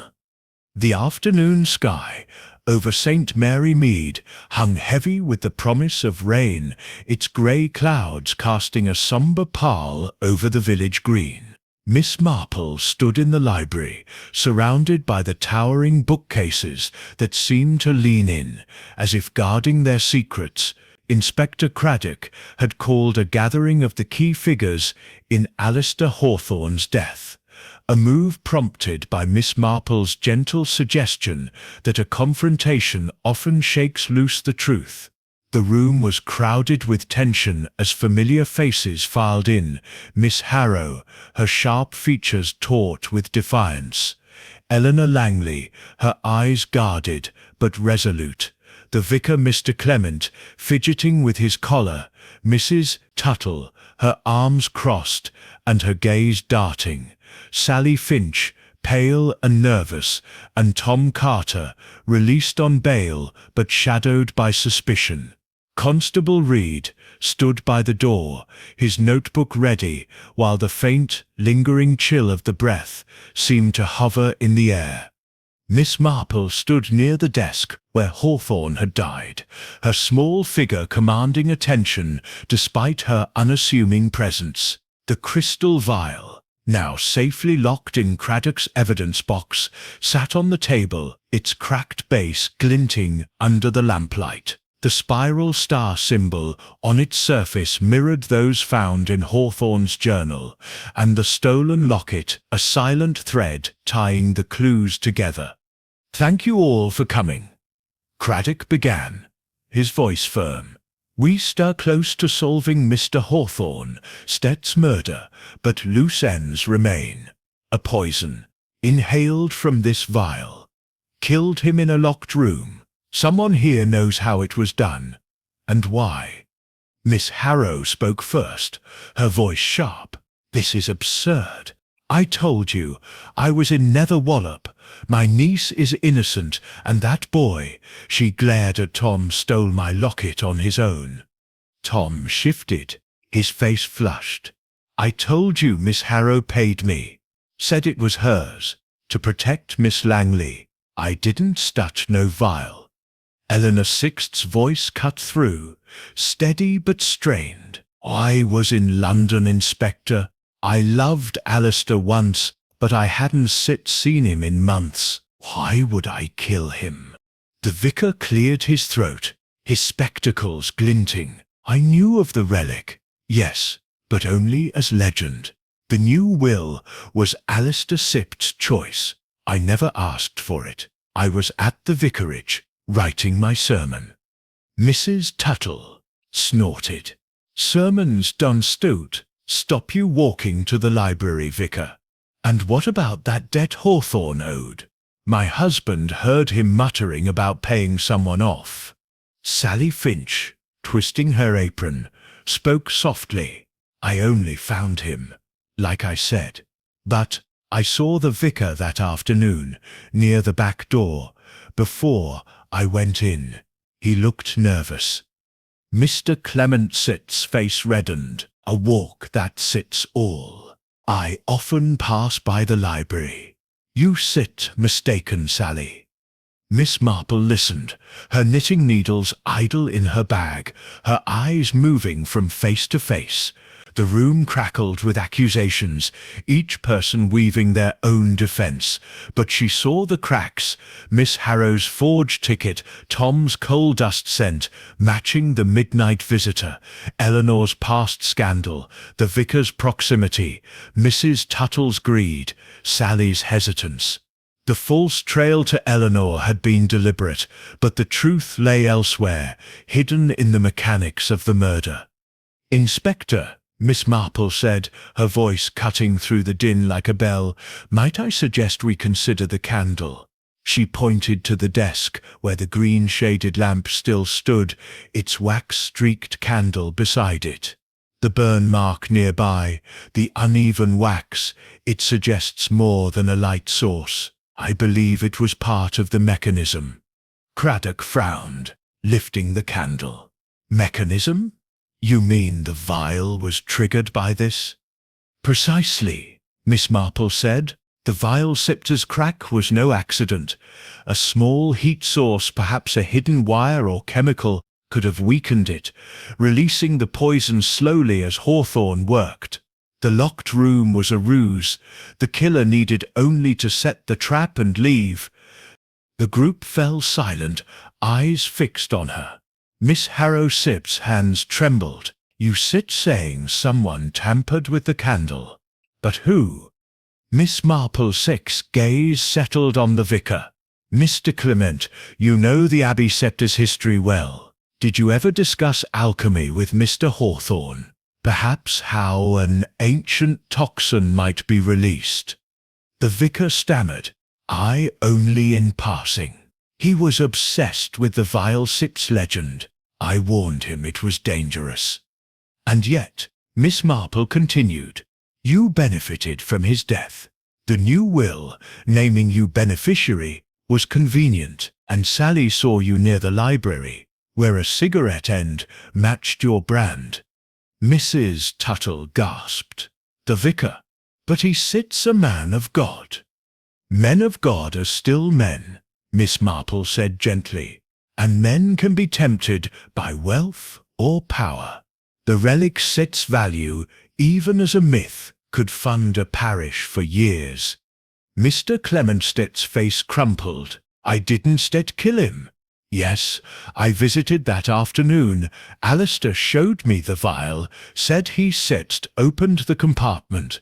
I urged him to seal it, fearing its curse. When he died, I thought perhaps it was divine judgment." Miss Marple's eyes softened, but her voice remained firm.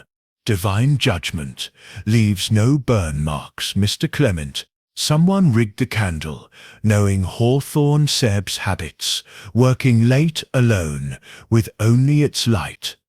Eleanor spoke up, her voice shaking. "If not me, then who? Aunt Evelyn wouldn't sit. She loved the library too much." Miss Marple turned to Miss Harrow. "Your letter warned Hawthorne." "Yes, but it also pressed for the relic sept's return.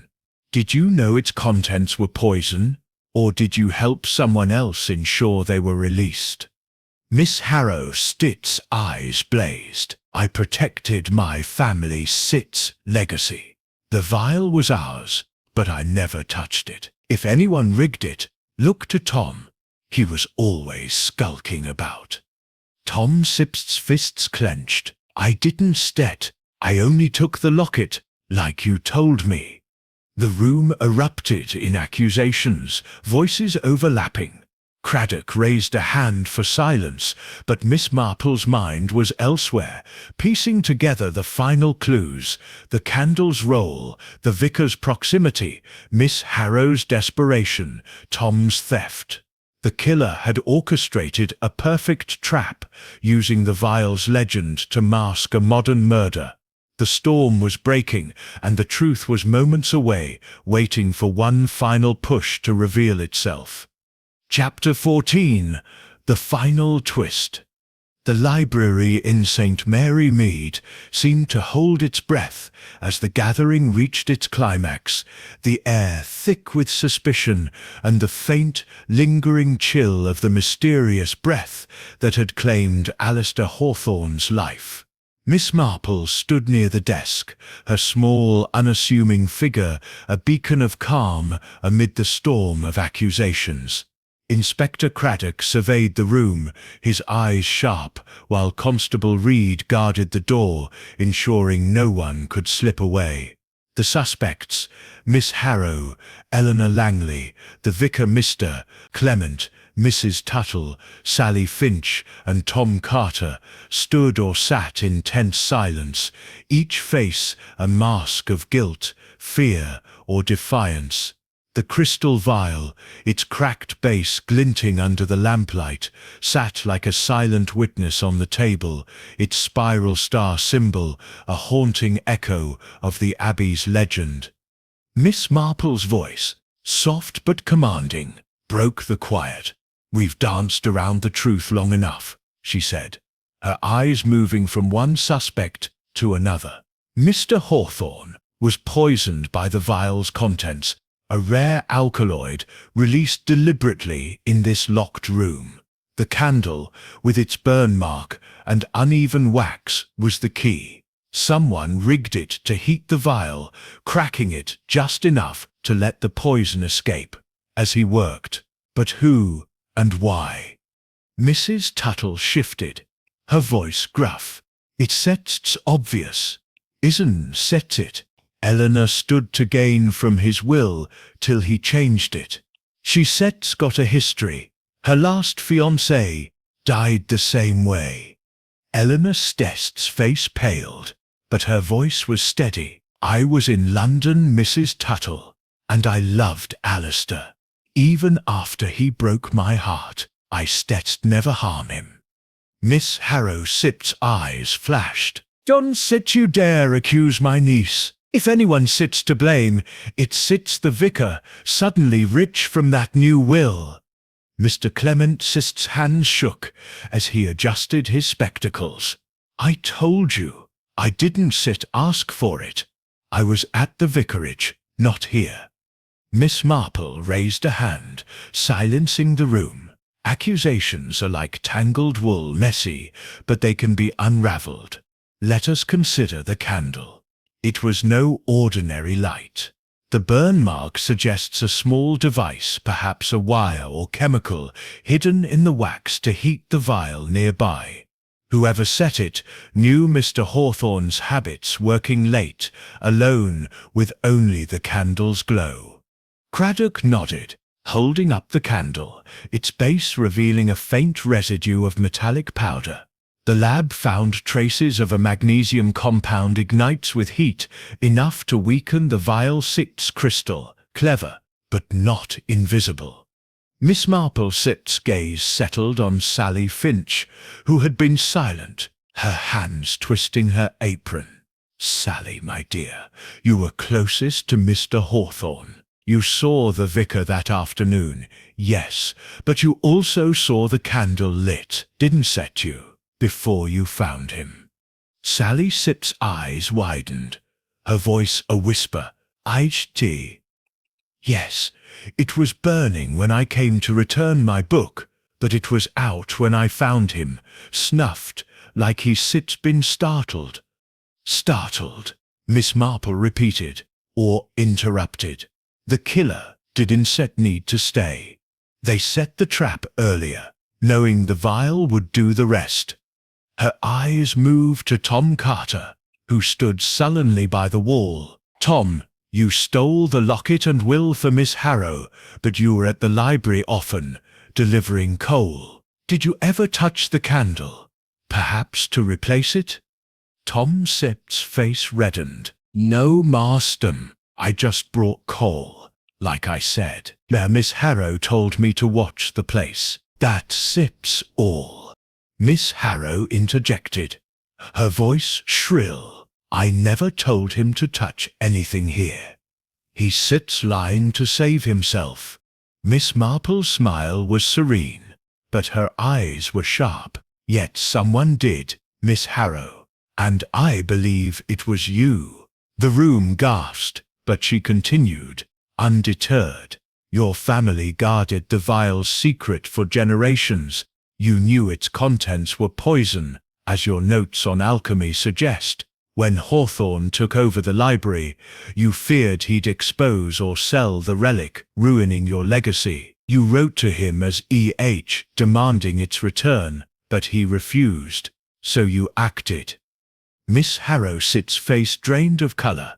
That's preposterous. I was in Netherwallop. Your ticket was smudged, Miss Marple said gently, easily forged, and the handkerchief scrap with E.L.S initials was a clever misdirection to implicate your niece, protecting yourself. You visited Hawthorne that afternoon, disguised in a hood, Sally heard you argue. You rigged the candle with a magnesium strip, knowing it would heat the vial, which you'd placed on the desk after finding the compartment. The poison released slowly, and you left, locking the door with your old librarian's key. Eleanor gasped. Aunt Evelyn? You said you were protecting me. Miss Harrow's defiance crumbled, her shoulders sagging. I didn't mean for it to go so far. The vial was ours, Eleanor. Hawthorne was going to sell it to some collector, desecrating our heritage. I only wanted to scare him, make him return it. I heated the vial's base with a magnesium wire in the candle. It was supposed to leak just enough to frighten him. I didn't know it would kill him. Craddock stepped forward, his voice grim. But it did, Miss Harrow. And you tried to cover it by sending Tom to steal the locket and Will to shift blame to Eleanor. Miss Harrowsit's eyes filled with tears. I thought the will named Eleanor. It would Sips looked suspicious. I didn't know. He changed it to the vicar. The vicar exhaled, his relief palpable. I told you, I had no part in this. Miss Marple nodded. Indeed, Mr. Clement, your role was merely to benefit unwittingly. The breath in the library was no curse. It was a calculated act, disguised as legend. As Reed led Miss Harrow away, her confession echoing in the stunned silence, Miss Marple felt a pang of sadness. Greed and pride had turned a guardian of history into a murderer, her love for the past twisting into betrayal. The vial, now safely sealed, would be studied, its secrets preserved without further harm. Chapter 15. Resolution and Reflection. The rain that had threatened St. Mary Mead finally arrived, a soft patter against the windows of Joan West's cottage, where Miss Marple sat by the fire, her knitting needles clicking with their familiar rhythm. The library's mystery had unravelled, its final threads pulled tight by Miss Harrow's confession, a tale of pride, legacy, and a fatal miscalculation. The village was abuzz with the news whispers of the breath, now grounded in the stark reality of poison and betrayal. Inspector Craddock had taken Miss Harrow into custody, the crystal vial secured for analysis, its deadly contents no longer a legend, but evidence of a crime. The air felt lighter, as if the library itself had exhaled its last secret. Miss Marple sipped her tea, her mind sifting through the case's final pieces. The gathering in the library had been the crucible, forcing truths to surface like bubbles in a simmering pot. Miss Harrow's attempt to protect her family's relic had led her to rig the candle with a magnesium strip, its heat cracking the vial and releasing an ancient alkaloid that killed Alistair Hawthorne as he pored over his books. The locked room, the whispers, the chilling breath, all were part of her clever ruse, disguised as the Abbey's curse to divert suspicion. The stolen locket and will, meant to implicate Eleanor Langley, had been a desperate bid to cover her tracks, using poor Tom Carter as her unwitting pawn. Joan entered, carrying a tray of biscuits, her eyes bright with curiosity. "Aunt Jane, you done it again. The whole village is talking. Mrs. Tuttle swears she knew Miss Harrow was trouble, and Sally Finch is half relieved, half heartbroken. But how did you know it was her?" Miss Marple smiled, setting her knitting aside. "Oh, my dear, it's never just one thing. People reveal themselves in small ways. The smudged train ticket, the handkerchief scrap meant to point to Eleanor, the burn mark on the desk. Miss Harrow's love for the library was her strength, but also her weakness. She couldn't bear to see its secret sold, so she acted, not realizing the vial's true danger." Inspector Craddock arrived later that morning, his face weary but satisfied. "Miss Marple, you've saved us months of work." The lab confirmed the vial's contents, a rare poison likely synthesized centuries ago, stable until released. Miss Harrow's notes on alchemy helped us understand how she knew to use it. She's confessed fully now. Says she meant only to scare Hawthorne, but it's murder all the same. Miss Marple nodded, her eyes soft with understanding. "Pride can blind us, Inspector." She saw herself as the guardian of a legacy. But legacies can be heavy burdens, and Eleanor cleared. Craddock said, "Her alibi holds, and she sits devastated about Hawthorne. Seems they were engaged years ago before he left her over that old scandal. The locket was his keepsake, a reminder of guilt." "And the vicar?" Joan asked. Craddock chuckled. "Poor Mr. Clemented's more shaken than guilty. The new will was genuine. Hawthorne wanted to preserve the library's Sebt's collection for the parish. He Sebt's donating it back to the village to avoid more trouble." As Craddock left to file his report, Miss Marple gazed out at the rain-soaked garden, her thoughts drifting to the village beyond. St. Mary Mead would settle back into its quiet rhythms, the gossip fading like ripples in a pond.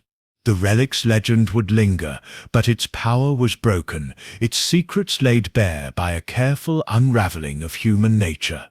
She felt a quiet satisfaction, not in catching a killer, but in restoring truth to a place she loved. Later, over lunch with Joan and Raymond, she shared a final reflection. "People are like gardens, my dear. They grow tangled if left untended, but with care you can find the roots of their actions." Miss Harrow's were deep twisted by duty and fear. "I only hope she finds peace." As the rain eased, Miss Marple packed her suitcase, her visit nearing its end. The library would reopen, its shelves holding stories of life, not death. And she, with her knitting and her quiet wisdom, would return to her own cottage, ready for the next puzzle St. Mary Mead might offer. And so, the mystery of the breath in the library is solved, revealing a tale of legacy and loss in the heart of St. Mary Mead. Miss Marple's keen eye has brought justice once more, proving that even the deepest secrets can't hide from her gentle scrutiny. What did you think of this twisting tale? Share your thoughts below, and let us know where you're reading from, perhaps a cozy village or a bustling city. Don't forget to subscribe for more mysteries, where every clue counts and every story has a heart